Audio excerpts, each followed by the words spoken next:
नमस्कार, image news FM 103.6 को दैनिक कार्यक्रम हाम्रो नेपाल हामी नेपालीमा यहाँलाई हार्दिक स्वागत छ।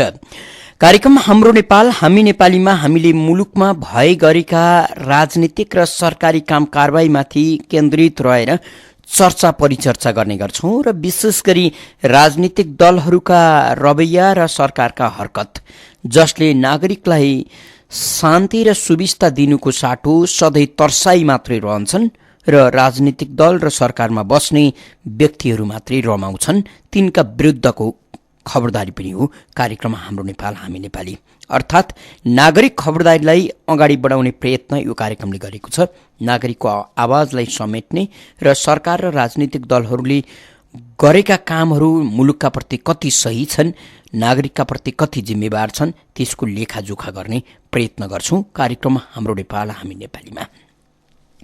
तपाई पनि यो कार्यक्रममा सहभागी हुन चाहनुहुन्छ भने हाम्रो स्टुडियोको टेलिफोन नम्बर 40065323 र 40065324 मा फोन गर्न सक्नुहुन्छ।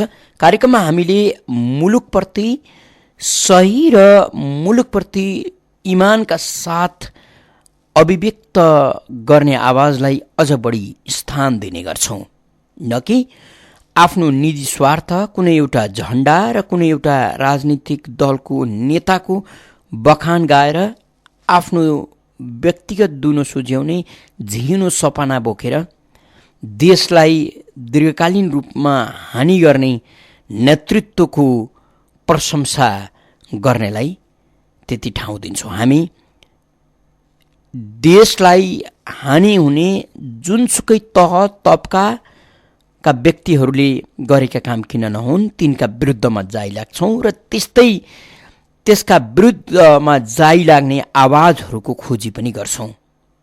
नागरिकसँग भएको शक्ति र जुन शक्तिले देशलाई बलियो बनाउन सक्छ, कानूनलाई बलियो बनाउन सक्छ, कानूनी राज्यको माग गर्न सक्छ भन्ने हेतु कार्यक्रमलाई अगाडि बढाइराखेका छौं। तपाई पनि सहभागी हुनुहुन्छ भने 40065323 र 40065324 मा फोन गर्न सक्नुहुन्छ। टेलिफोन सम्पर्कमा कोही श्रोता मित्र आइसक्नु भएको छ, उहाँलाई स्वागत गरौँ। को बोल्दै हुनुहुन्छ, कहाँबाट? नमस्कार ठाकुरजी, म गंगा प्रसाद शरण नेपाली। जताततै दण्डहीनता मौलाएपछि कुनै पनि क्षेत्र शुद्ध हुँदैन भन्ने कुरा 12 जना नक्कली डाक्टर पक्राउ परेका रहेछन्। ती 12 जना झापादेखि ललितपुरसम्मका 12 अस्पताल लगायत विभिन्न स्वास्थ्य केन्द्रमा कार्यरत व्यक्ति रहेछन्। ती व्यक्तिको एसएलसी प्रमाणपत्र तह, मेडिकल काउन्सिल, डक्टरी र सबै नक्कली प्रमाणपत्र लिएका रहेछन्। अहिले जातीय क्षेत्रीय कुरा गर्ने, समावेशताका कुरा गर्नेले आफ्नै क्षेत्रका सबै व्यक्ति नक्कली कृत्य हुँदा मेरिट सिस्टमको उपहास गर्दाको परिणाम कस्तो हुन्छ त्यो पनि बुझिराखुन् भन्ने चाहे। धन्यवाद नेपाल प्रहरीको सिआइबी युनिट जसले लामो अनुसन्धानपछि होला 12 जनालाई पक्रेको रहेछ। स्वास्थ्य क्षेत्र जस्तो संवेदनशील क्षेत्रमा नक्कली प्रमाणपत्रधारी राखेर व्यापार गर्ने निजी क्षेत्रका अस्पताल लगायत देशभरका सबै चिकित्सकको प्रमाणपत्र जाँच गरियोस्। यस्ता नक्कली चिकित्सक नियुक्ति गरेर काम लगाउने त्यस्ता निजी अस्पतालका व्यवस्थापकलाई पनि कारबाही गरियोस्। स्वास्थ्य जस्तो संवेदनशील क्षेत्रमा नक्कलीको घुसपैठ गर्ने यस्ता नक्कली चिकित्सक उनीहरूलाई काम लगाउने र यी सबै प्रमुख दोषी छन्, यस्तालाई चाहिँ जन्मकैदको व्यवस्था गरियोस्। यदि यस्ता नक्कली प्रमाणपत्रधारीबाट भएको उपचारबाट कसैको स्वास्थ्यमा असर परेको रहेछ भने त्यसको तत्कालै क्षतिपूर्ति तिराइयोस् र सबै अस्पतालका चिकित्सकको प्रमाणपत्र छानबिन गरेर नागरिक समेत जानकारी गराइयोस् भन्ने आग्रह गर्दछु। हजुर, यहाँलाई हामी धन्यवाद दिन्छौँ। गंगा प्रसाद शर्मा नेपाली हुनुहुन्थ्यो हामीसँग कुरा गर्दै। फेरि पनि टेलिफोन सम्पर्कमा अर्का कोही श्रोता हुनुहुन्छ, उहाँलाई स्वागत गरौँ। को बोल्दै हुनुहुन्छ?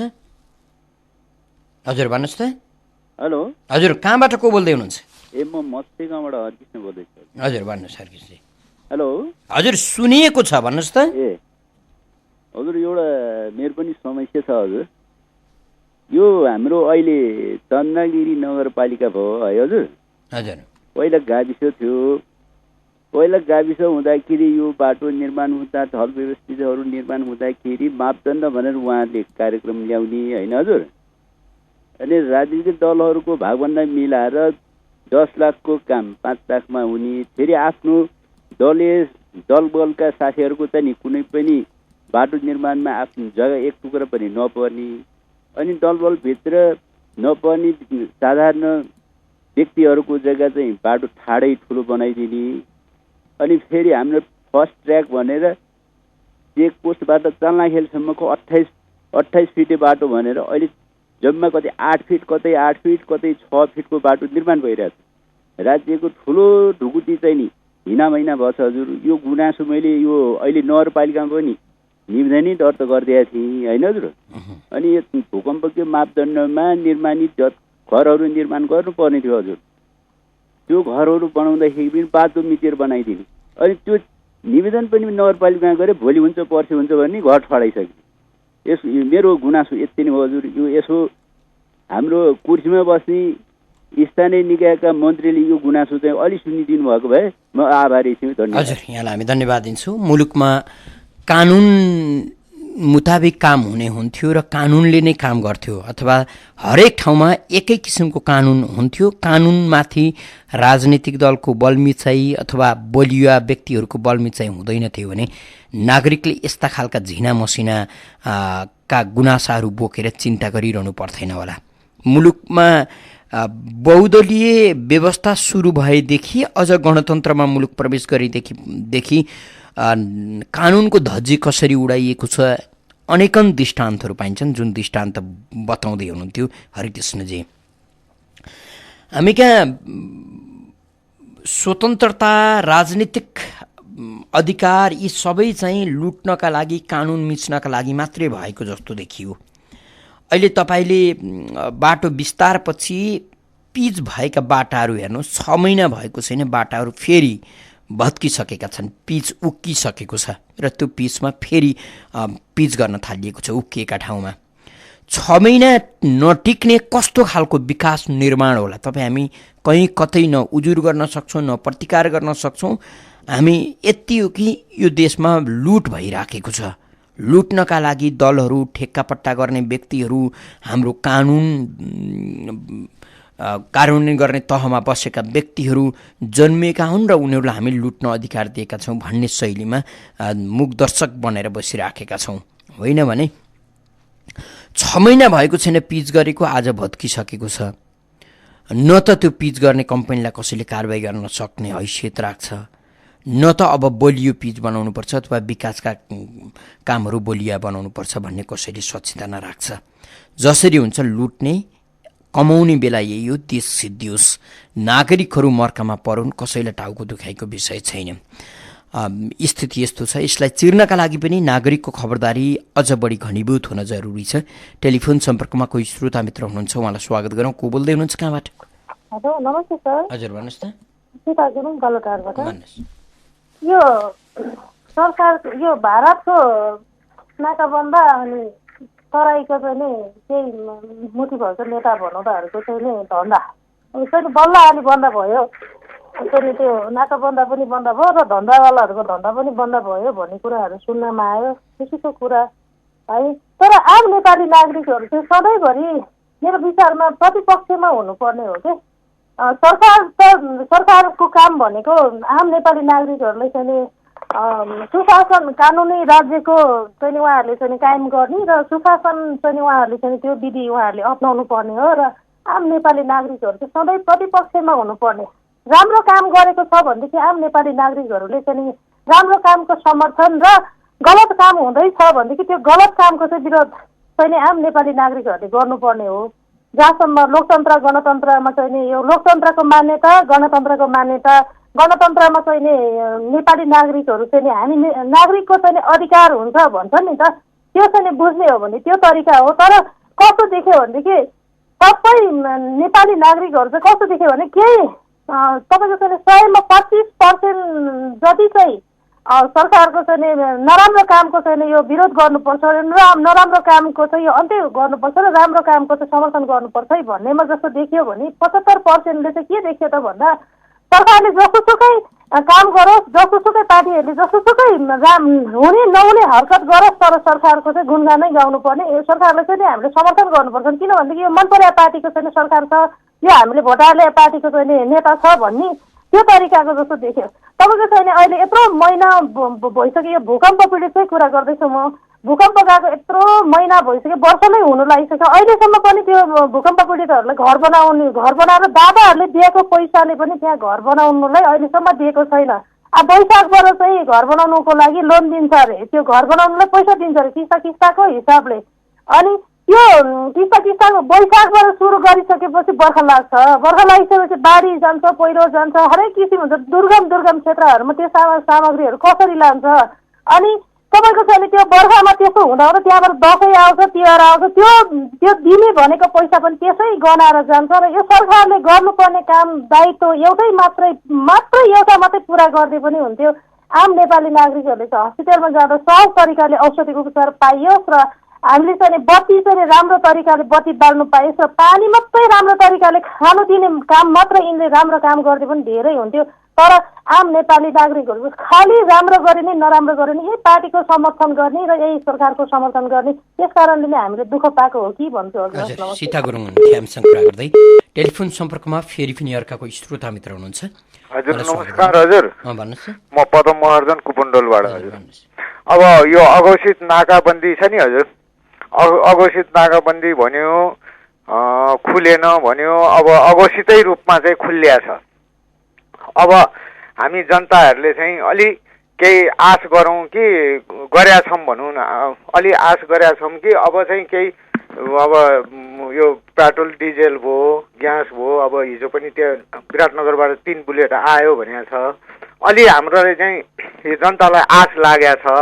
अब यसमा चाहिँ हामीले अब सरकारले के गर्छन् र अब मधेसका चाहिँ अब नेताहरूले चाहिँ फेरि पनि त्यहाँ चाहिँ अब बस्न गए भन्ने चाहिँ हामीले सुन्यौँ भने जनताले यसरी दुःख पाएको छ। त्यसकारण महतोज्यूले पनि अब चाहिँ हामी यो एउटा मात्रै नाका बन्द गरेर के गर्नु र हामी छोड्छौँ भनेर अस्ति कुरा गर्नुभयो। अब हिजो चाहिँ त्यहाँ चाहिँ यसो छोड्न साथै चाहिँ फेरि जानुभयो अरे। तर उहाँका जनताले पनि खेदे कि जनताले पनि कति चाहिँ सहेर बस्नु, उनीहरूले पनि अब खेद्नुपर्छ। त्यसरी जानेलाई चाहिँ अब चाहिँ खेद्नुपर्छ त्यहाँका जनता पनि, किनभने उनीहरूले पनि दुःख पाएका छन् र त्यहाँका जनताले यो काठमाडौँ यताका जनतालाई पनि हेर्नु पर्यो। 4 महिना दसैँदेखि त हामीले यसरी सहेर बस्यौँ, खाइ नखाइ गरेर कति जनताले दुःख गरेर। अब यो सरकारले पनि उनीहरूको माग चाहिँ के कसो गरेर कुन पुर्याउन सक्छ कुन पुर्याउन सक्दैन त्यो पनि यिनीहरूले छानबिन गरेर गर्नु पर्यो र जनतालाई यसरी दुःख चाहिँ दिनु भएन। अब हामीले आश गरेका छौँ यसलाई निराशा सरकारले बनाउने हो कि त्यहाँका नेताहरूले पनि चाहिँ अझ निराशा बनाउने हो, यही भन्न चाहन्छु। हजुर, यहाँलाई हामी धन्यवाद दिन्छौँ। पदमजी हुनुहुन्थ्यो हामीसँग कुरा गर्दै। इमेज न्युज FM 103.6 सुन्दै हुनुहुन्छ तपाईँ। कार्यक्रममा हाम्रो नेपाल हामी नेपालीमा हुनुहुन्छ। कार्यक्रममा हामीले मुलुकका कुरा गर्छौँ, सँगै नागरिकका कुरा गर्छौँ। विशेष गरी राजनीतिक दल र सरकारले गरेका काम कारबाहीमाथि केन्द्रित रहेर नागरिक आवाजलाई मुखर पार्ने प्रयास गर्छौँ। तपाईँ पनि यो कार्यक्रममा सहभागी हुन चाहनुहुन्छ भने हाम्रो स्टुडियोको टेलिफोन नम्बर 40065323 र 40065424 फोन गर्न सक्नुहुन्छ। टेलिफोन सम्पर्कमा कोही श्रोता मित्र आइसक्नु भएको छ, उहाँलाई स्वागत गरौँ। को बोल्दै हुनुहुन्छ? जोजुलप्पा, म विश्वनाथ श्रेष्ठ सामकुचीबाट। अब कुरा गर्यो कुरैको दुःख। आजको कुरो हो, म 97.9 इमेज FM सुनिरहेको थिएँ। बिहानको कार्यक्रममा समाचार सकेपछि 6:45 कुरा हो। समाचार सकिने बेलामा एउटा जानकारी दिइन्छ श्रोतासँग सभासदको बारेमा, अनि फोन गर्न मन लाग्छ भने 400656 भनेको मैले सुने। तर कार्यक्रम सुरु भएपछि 25मा भयो। मैले 26मा फोन गरेँ। इच्छा हुन्छ, मनमा जिज्ञासा हुन्छ, सभासदसँग प्रश्न गर्ने आफ्नो ठाउँमा छ। अब यस्तो नहोस् भनेर अनुरोध गर्छु। अनि अर्को कुरा बोल्न अनुमति पाऊँ? सडकको कुरा, निर्माणको कुरा, नेपाल सरकारको कुरा, नेताहरूको कुरा, यी सबैमा व्यावहारिक कुरा, सत्य कुरा, देखेको कुरा भन्नुपर्दा मेरो आफ्नो टोलमा केही वर्ष अगाडि पिच गर्नको लागि अथवा सडक सुधार गर्नको लागि निरन्तर रूपमा महानगरपालिका सडक विभाग कहाँ धाए। अनि महानगरपालिकाको नियमअनुसार 10 फिट चौडा भएको बाटोमा पिच गर्ने, तर सडक विभागको 40%, महानगरको 25% अनि बाँकी हामी उपभोक्ता राखेर गर्ने। मैले प्रस्ताव राखेँ, यो पिच टिक्दैन। यो पिच नटिक्नुको कारण धेरै टेक्निकल कारणहरू छ। यसमा कार्यक्रममा बोलेर साध्यै हुन्न। त्यसैले सकिन्छ भने आजकल पेटीहरूमा देखिरहेछ नि 4 पाटे ब्लकहरू सिमेन्टको ब्लकहरू सानो त्यस्तो राखिदिनुहोस्। त्यो राख्यो भने मजाले हेभी गाडी पनि पास हुन्छ, बिग्रिँदैन। केही गरी अलिअलि 2-4वटा बिग्रे पनि हामी साधारण जनताले पनि मर्मत गर्न सक्छ भन्दा महानगरपालिका सडक विभाग मरिकाती मानेन। यदि सडक बनाउने हो भने पिच गर्ने गर्नुहोस्, पिच होइन भने अन्य गर्न सक्दैन। हामी लाचार छौँ, किन लाचार छौँ भन्ने कुरा बनेर साथी पनि हुँदैन। अनि पिच बनाउँछ, वर्षको 4 पल्ट मर्मत गर्छ। लाइन चोर जाने बाटोमा सबले देखाएको छ, त्यहाँ पनि लडाइँ झगडा गरेर आखिर कङ्क्रिटको रेनफोर्सको बनाए। 2 वर्ष भइसक्यो, मजाले चलिरहेछ। अनि इन्डियन एम्बेसीबाट भित्र जाने बाटोमा पनि त्यस्तै आरसिसी बनाए, मजाले चलिरहेछ। अब यो कुरो देखेर आम नागरिकहरू जहाँका टोलका मान्छे पनि हामीलाई पनि ढलानको पिच चाहियो अथवा सिमेन्टको ब्लकको पिच चाहियो भन्दाखेरि रन ठनिन्छ। किन होला कुनै म सम्बन्धित मान्छे भएकोले विक्रम पाण्डेसँग पेस्तुलसँग भिरेर पनि चितवनमा काम गरे मान्छे हो। ढिक्क लाग्छ यो नेपाललाई समृद्धि कसरी बनाउने। धन्यवाद। हजुर, विश्वनाथ श्रेष्ठ हुनुहुन्थ्यो हामीसँग कुरा गर्दै। फेरि पनि टेलिफोन सम्पर्कमा अर्का कोही श्रोता हुनुहुन्छ। को बोल्दै हुनुहुन्छ? हेलो। हजुर भन्नुहोस् न। नमस्कार, म प्रदीप मान श्रेष्ठ। हजुर भन्नुहोस्। यो छ नि हालैको यो 5 महिना नाकाबन्दी भयो, तर अहिले अस्थायी रूपमा खुल्यो। हिजो म एक ठाउँमा गएको थिएँ जहाँ भारतीय राजदूत पनि हुनुहुन्थ्यो। अब त्यो ठाउँमा मधेसवादी एकजना ठुलै नेताले आएर, अब मैले नाम भन्नु मिलेन, हिजो मात्रै यो आन्दोलन त कालान्तरसम्मै चल्छ भनेर उहाँले भन्नुभयो। किनभने मान्छे मर्न तयार छ तराईको भनेर भन्यो बा। यो त अत्यन्तै संवेदनशील विषय भयो। यो समस्यालाई सरकारले छिट्टै समाधान गर्नुपर्छ, किनभने यो तराई छुट्याउने योजना नै हो। नत्र उहाँले चाहिँ त्यसरी यो कालान्तरसम्म चल्ने आन्दोलन हो भनेर भन्दैन थियो होला। सम्बन्धित पक्ष सबैले यस कुरालाई विचार गर्नुपर्छ। धन्यवाद। हजुर, प्रद्युमान श्रेष्ठ हुनुहुन्थ्यो हामीसँग कुरा गर्दै। फेरि पनि टेलिफोन सम्पर्कमा अर्का कोही श्रोता हुनुहुन्छ। को बोल्दै हुनुहुन्छ? हजुर नमस्कार, म सिनामङ्गलबाट केपी राष्ट्रवादी। हजुर राष्ट्रवादीजी भन्नुहोस्। ठाकुर बेलबासजी नमस्कार। भन्नुहोस् राष्ट्रवादीजी भन्नुहोस्, तपाईँको आवाज सुनिएको छ। म एउटा चाहिँ के भन्छु भने यो नालायक सरकारहरूलाई अब यिनीहरूले जम्मू मन्त्रीमण्डल लिएर भारत भ्रमणमा त जाँदैछन्, तर हाम्रो नेपाल र नेपालीको यो हित विपरीत तिनीहरूले काम गरेर आयो भने तिनीहरूलाई कडा से कडा कारवाही गर्न हामी सम्पूर्ण नेपाली दाजुभाइहरू एकजुट भएर लाग्नुपर्छ। धन्यवाद। हजुर, यहाँलाई हामी धन्यवाद दिन्छौँ। केबी राष्ट्रवादीजी हुनुहुन्थ्यो हामीसँग कुरा गर्दै। फेरि पनि टेलिफोन सम्पर्कमा अर्का कोही श्रोता हुनुहुन्छ। को बोल्दै हुनुहुन्छ? हरिबोल बुढासती सुन्दरी जलबाट छ। वास्तवमा भारतले प्रत्येक 10 वर्षमा नेपालमा अलिकति हङ्गामा मचाएकै छ। चाहे त्यो 17 साल होस्, 26-27 नाकाबन्दी, 46 साल, अनि 52 जनयुद्ध नै, अनि 62-63, अहिले 71-72। आर्थिक नाकाबन्दी अघोषित रूपमा खुल्छ, अघोषित रूपमा लगाइएको भन्ने सम्माननीय प्रधानमन्त्रीको बोली त आंशिक रूपमा ठिक भएको छ। अब जाने भ्रमणमा अहिले पनि यो र त्यो बहानामा आर्थिक नाकाबन्दी नलगाउने शर्त राख्न सक्नुपर्छ र यो कुटिल चाल हुनुपर्छ। ओलीज्यूलाई भारत भ्रमणको लागि निम्तो सतर्कतापूर्वक उहाँले बुद्धिमत्तापूर्वक जानुपर्छ। अझै ढिलो भइसकेका छैन, 10 पटक सोच्नुपर्छ सर अब विदेशी भारतप्रतिको रवैयालाई भन्न चाहन्छु। नमस्ते। हरिबोलजी हुनुहुन्थ्यो हामीसँग कुरा गर्दै। इमेज न्युज एफएम 103.6 सुनिरहनु भएको छ। कार्यक्रममा हाम्रो नेपाल हामी नेपालीमा हुनुहुन्छ। कार्यक्रममा हामीले तपाईँका आवाजलाई समेट्ने प्रयास गर्छौँ र विशेष गरी तपाईँको आवाज देशका लागि हुन्, समाजका लागि हुन् र मान्छेका लागि हुन्। मुलुकमा भए गरेका राजनीतिक र सरकारी विकृतिका विरुद्धमा तपाईँको खबरदारी अझ बढी जागृत हुन सकोस्, अझ बढी बलियो हुन सकोस् भन्ने हेतु कार्यक्रमलाई अगाडि बढाएका छौँ। तपाईँ पनि कार्यक्रममा सहभागी हुन चाहनुहुन्छ भने हाम्रो स्टुडियोको टेलिफोन नम्बर 400-6523 र 400-6524मा फोन गर्न सक्नुहुन्छ। टेलिफोन सम्पर्कमा कोही श्रोता मित्र हुनुहुन्छ, उहाँलाई स्वागत गरौँ। को बोल्दै हुनुहुन्छ? हजुर भन्नुहोस् त। वनस्थलीबाट नेत्रबहादुर बस्नेत हो। सबभन्दा राम्रो विकास भनेको नेपाललाई साँच्चीकै नयाँ नेपाल बनाउने हो भने एक नम्बरमा त यो पर्यटकलाई नै ल्याउनु पर्छ। यसले धेरैलाई रोजगारी दिन्छ, राष्ट्रदेखि लिएर गरिब जनतासम्मलाई यसलाई 1 नम्बरमा राख्नुपर्छ। 2 नम्बर भनेको तपाईँको कृषि हो, 3 नम्बरमा जलविद्युत हो, 4 नम्बरमा उद्योग कल कारखाना हो।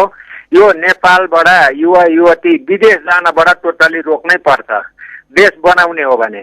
होइन म रेमिटेन्सबाट चलाउँछु, मैले मात्रै लुटेर खानुपर्छ, देश जहाँसुकै जाओस् भन्ने हो भने सबै विदेश पठाउँदा हुन्छ। होइन भने सम्पूर्ण नेपालीले सोच्नु पर्यो, प्रत्येक व्यक्तिको यो दायित्व हो। म विदेश जानुहुन्न, मेरो देश बनाउनका लागि मैले यी नै केही गर्नुपर्छ र जसले भ्रष्टाचार गर्छ, अपराध गर्छ, यसको भण्डाफोर गरेर यिनीहरूसँग भिडेर हामीले यी नै बसेर गर्नुपर्छ भन्ने एउटा दृढता चाहिँ प्रत्येक नेपालीमा हुनुपर्छ। तपाईँ मातृभूमिलाई माया गर्नुहुन्छ भनेदेखि अनि मात्रै देश बन्छ भन्न चाहन्छु। हजुर, यहाँलाई हामी धन्यवाद दिन्छौँ। नेत्रबहादुर बस्नेत हुनुहुन्थ्यो, फेरि पनि टेलिफोन सम्पर्कमा अर्का कोही श्रोता हुनुहुन्छ।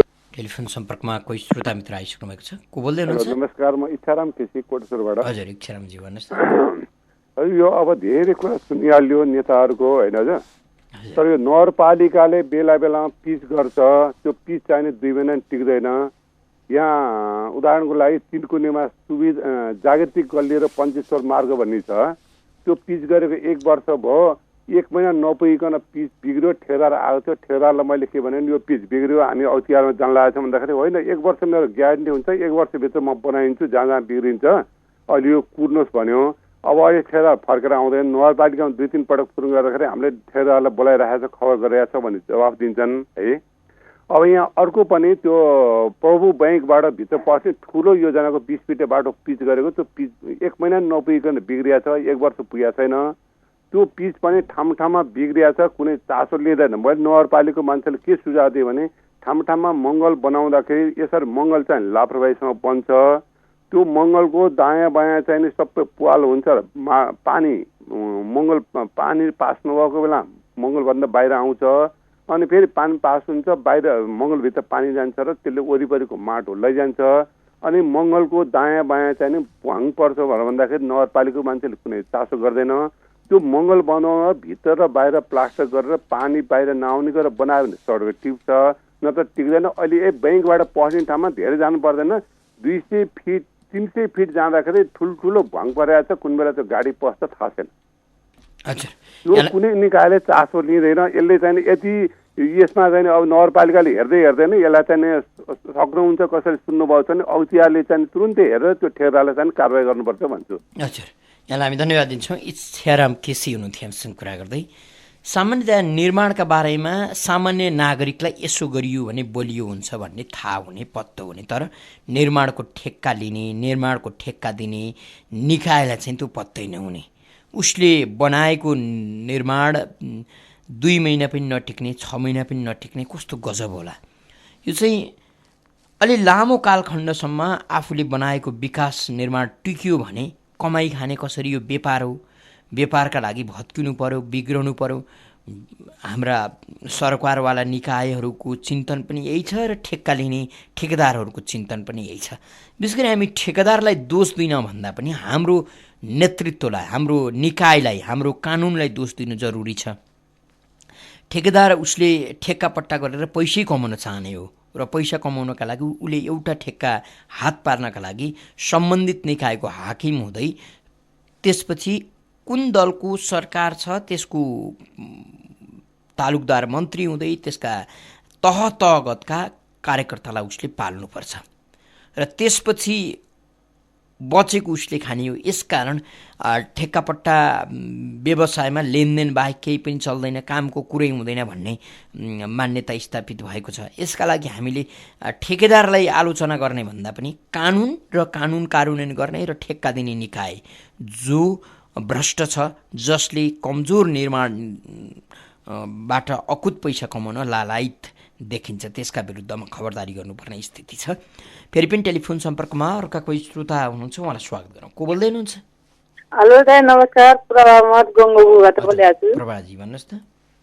म चाहिँ यो पानीको बारे भन्छु होइन, यो कर्मचारीहरू खानेपानी अफिसको कर्मचारीहरू भत्ता पचाउनु मात्रै बस्ने हो कि यो पानी छोडेपछि झाडामा पानी आउँदैन, बाटोभरि पानीले पाइप फुटेर गइरहेको हुन्छ, अनि घरवालाहरूलाई पानी बनाउनु लाउनु भन्दाखेरि भनेको हो बनाइदिँदैन भन्छ होइन। अनि त्यसमा पैसा नतिर्नु त भनेको पैसा तिरेन भने जरिवाना तिराउनु, जरिवाना पानी नि खान नपाए के पैसा तिराउनु जरिवाना तिराउनु।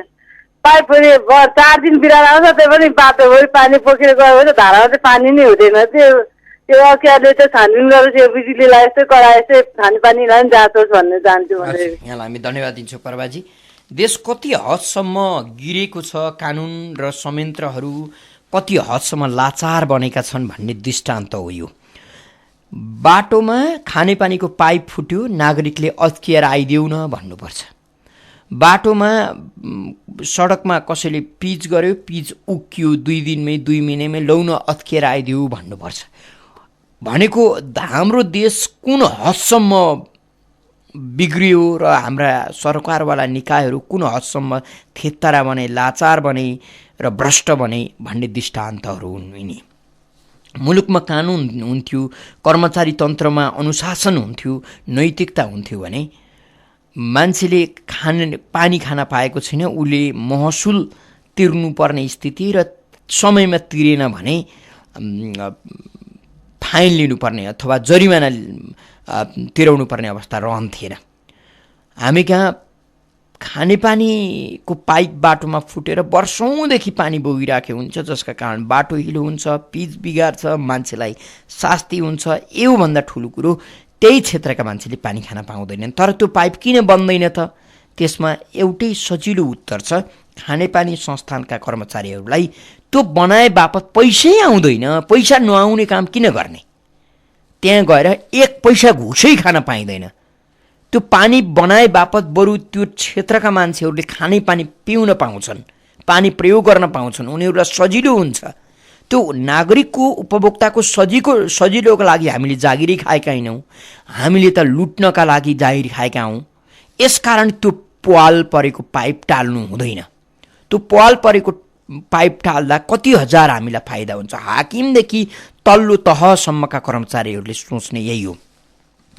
लामो समयदेखि सुन्दरी जलतिरको अहिले त के भयो थाहा छैन, निकै 4-5 वर्षसम्म निकै ठुलो पानी त्यहाँ पाइपबाट बाहिरियो। सोधखोज गर्दै जाँदा अघिल्लो प्रशासनले नि बनाएन, त्योभन्दा अघिल्लो पनि बनाएन, पछिल्लोले पनि बनाएन। किन नबनाएको भन्दा त्यहाँ बनाउन गयो भने 3000-4000 को खर्च हुने हो जम्मा। तर अब किन बनाउने? त्यो 3000-4000 को खर्चले पाइप टालिदिँदा बनाउन निर्देशन गर्ने हाकिमलाई 1 सुको फाइदा नहुने, बनाउन जाने कर्मचारीलाई पनि सुको फाइदा नहुने, किन काम गर्ने त भन्ने हिसाबले नबनाएको। तर त्यो पाइप त्यति टालिदिँदा 100औं घर परिवारलाई पानी पुग्छ। तर पुगोस् न त, के टाउको दुख्यो? दुःख पाउनेले दुःख पाएकै छन्। यो चिन्तन छ कर्मचारी तन्त्रमा। यसकारण देश अझै पनि देश जस्तो बनेको छैन। तपाईँलाई बार बार हामी भन्ने गरेका छौँ, यो त एउटा क्लब, त्यो क्लब पनि अनुशासित युवाहरूले खोलेको क्लब होइन कि बिग्रिएका भत्किएका मानसिक रोगी युवाहरूले खोलेको क्लब जस्तो छ यो देश जस्तै छैन। फेरि पनि टेलिफोन सम्पर्कमा कोही श्रोता मित्र हुनुहुन्छ, उहाँलाई स्वागत गरौँ। को बोल्दै हुनुहुन्छ? हेलो, धापासीबाट मुन्ना गुरुङ। बाबुरामजी भन्नुहोस्। हेलो, सुनिएको छ बाबुरामजी, भन्नुहोस् त। होइन, धापासीबाट मुन्ना गुरुङ। धापासीबाट को भन्नुभयो? मुन्ना गुरुङ। मुन्ना गुरुङजी भन्नुहोस्। नमस्कार। भन्नुहोस् गुरुङजी। अब चल्दो बोल्दो आजकै खबर भनौँ न, 12 जना नक्कली डाक्टर। होइन होइन हजुर, यो तपाईँ यो मान्छे पनि होइन, मेरो मान्छे पनि होइन नि, होइन र? यो नेताको मान्छे हो। के असर पर्दैन नि यिनीहरूलाई? तपाईँ हामी बोल्ने मात्रै त हो नि, कि कारबाही हुनु पर्यो? पक्रिनु त पक्रिरहेछ नि, अख्तियारले धमाधम। खोइ के भएको छ र? झुन्डाएको छ यिनीहरूलाई? झुन्डाएको छैन नि, होइन? अख्तियारले यति गर्यो, के थियो त्यसको लास्ट रिजल्ट? केही पाउनु भयो तपाईँले? न मैले पाएँ, हामी जनताले केही पाएन नि। त यो देखावा, यो मन्त्रीको डाक्टरहरू हो, केही हुनेवाला होइन। यो हो नेपाल। आज हामीहरू किन आज फेरि अहिले नाकाबन्दी 10-10 वर्षमा नाकाबन्दी भारत लगाए, तर पनि नेपालीले सिकेन, नेपाली जनताले, न त नेपाली नेताले, होइन र? सिक्यो त केही सिक्यो, केही बदलियो देशमा? त्यही भारतकै भर पर्नुपर्छ। भारत नै हो नेपालको लागि, होइन? यो बोल्ने मात्रै हो, जुलुस मात्रै हो। एक-एकवटा जुलुसमा नेताहरूको जान्छ यी नेपाली, हामीहरू 5-5 हजार रुपियाँ लिन्छौँ। यही हो नेपाल। यहाँबाट केही विकसित हुँदैन। यो देखावा हो, जनतालाई देखावा हो। जनता अहिले पनि अबुझ हुन कारणले देश यस्तो भइरहेको छ। अगर जनता बदलियो त देश बदलिन्छ, होइन भने बदलिँदैन। भारतकै भर पर्नुपर्छ। चाइना त आउँदै आउँदैन, भारतको विषयमा ऊ बोल्दैनन्। यति भन्न चाहन्छु। नमस्कार। हजुर मुन्नाजी, यहाँलाई हामी धन्यवाद दिन्छौँ। मुन्ना गुरुङ हुनुहुन्थ्यो हामीसँग कुरा गर्दै।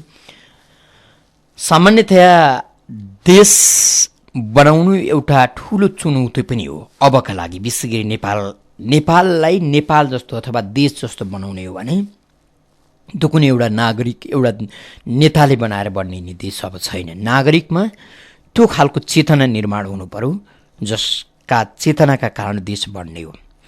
हामी कहाँ राष्ट्रियताको वकालत गरेर, राष्ट्रियताको भाषण गरेर, भजन गाएर सुधा सिधा नागरिकलाई अल्मल्याउने र तपाईँ हामी पनि ताली पिट्न तयारी हुने स्थिति जहिले सुकै रह्यो।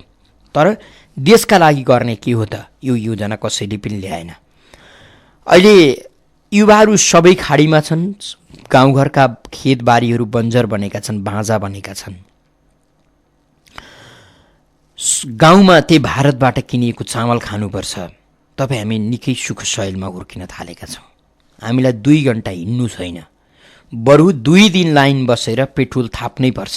तर फेरि पनि हामी राष्ट्रियताको गुणगान गाउन हामी छोड्दैनौँ।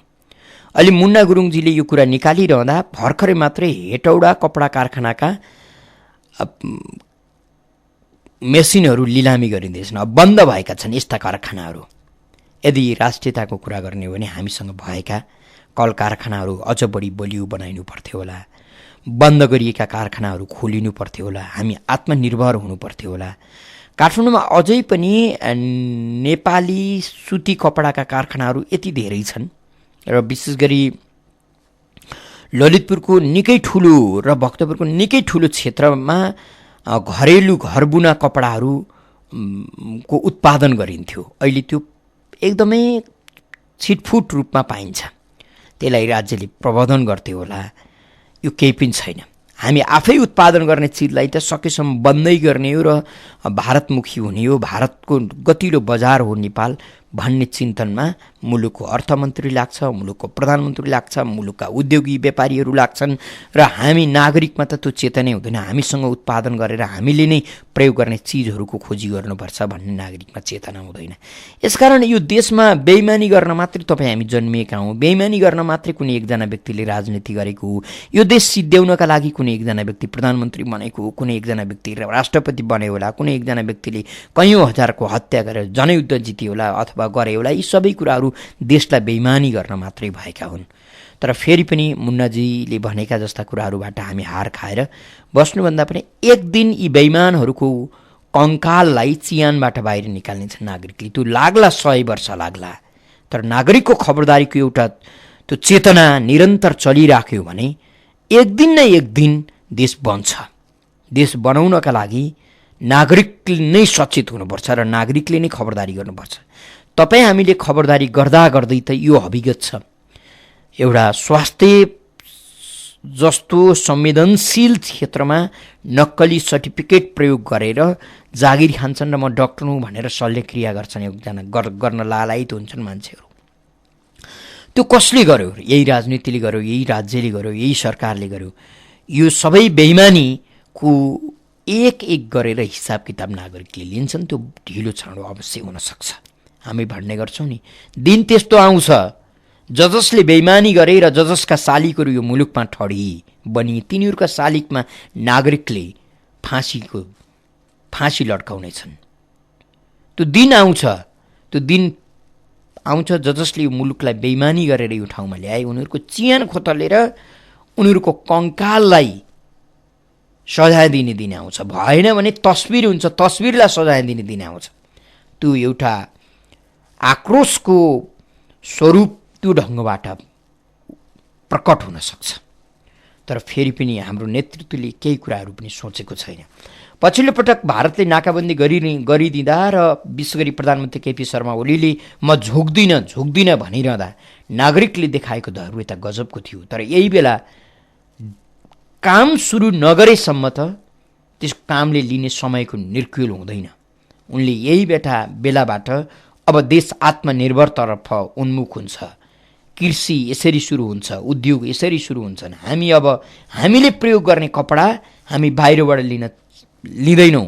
अहिले भएका घरबुना कपडाहरू, अहिले नेपालमै उत्पादन हुँदै गरेका सुतीका कपडाहरू अब हामी प्रवर्धन गर्छौँ। बन्द भएका उद्योगहरू अब हामी खोल्छौँ।